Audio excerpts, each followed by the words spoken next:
en Bretagne, à Rennes hier soir, 20 000 personnes dans le parc des sports, le stade de la Route de Lorient. Le foot à Rennes, ça doit marcher. Toute une région attendait ce retour parmi l'élite depuis 3 ans. Bienvenue au PSG. Carton rouge à ces hooligans, virés en début de match. Ils avaient fait le voyage, la police aussi. 7e minute, Laurent de la Montagne pour son frère et capitaine Patrick. Un centre tendu, Oman Big se jette devant Bosser. 1-0. Et quel but du Camerounais, l'éloge d'Henri Michel. Une tête fantastique d'Oman Big, peut-être le but de l'année. Le but de l'année, ce sera à vous de le dire. Bravo également à Patrick de la Montagne pour son centre impeccable. 8 minutes plus tard, corner de Patrick de la Montagne renvoyé par la défense parisienne, mais le capitaine rennais récupère le ballon, talonnade dans son dos pour Ribard, à la lutte avec l'oreille au premier poteau. Oman Big dévie le ballon dans le but de Bats, 2-0. Le premier quart d'heure n'est pas achevé et une faute de placement incontestablement de la défense du PSG. Dès lors, l'équipe d'Henri Michel domine, coup franc de Suzic et tête d'Angloma. Pierre Iquiard s'est interposé et Thierry Loret s'est légèrement blessé sur cette action. Heureusement, rien de grave.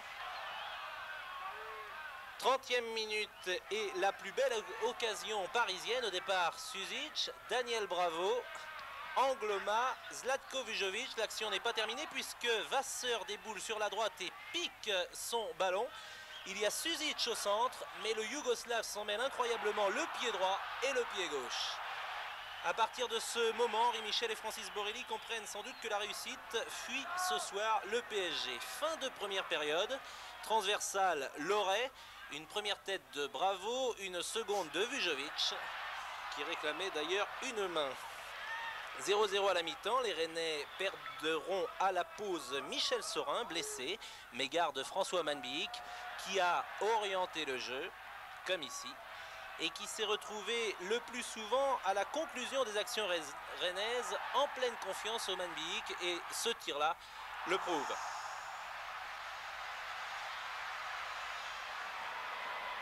C'est du reste encore lui qui prolonge de la tête pour Patrick de la Montagne, séché par Jean-Luc Vasseur, de l'influence dans le dernier mondial. Monsieur Leduc sort et le carton jaune et Jean-Luc Vasseur.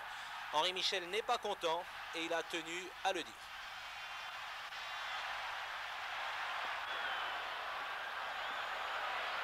Je n'ai pas pour habitude de parler du corps arbitral, mais qui nous a mis en difficulté ce soir en nous expulsant Jean-Luc Vasseur sur une faute vraiment bénigne. Rennes devant, c'est forcément Oman Big, lancé par Patrick de la Montagne. Ces deux-là sont déjà à 100%, même si ici ça passe au-dessus. François, c'est vrai qu'on sent qu'avec Patrick ça marche plutôt bien. Oui, ça a l'air de marcher. Et c'est vrai qu'hier on a eu pas mal de réussites et on se cherche beaucoup pendant les entraînements. Et les matchs, on ne fait que répéter ce qu'on fait au cours des matchs et des entraînements.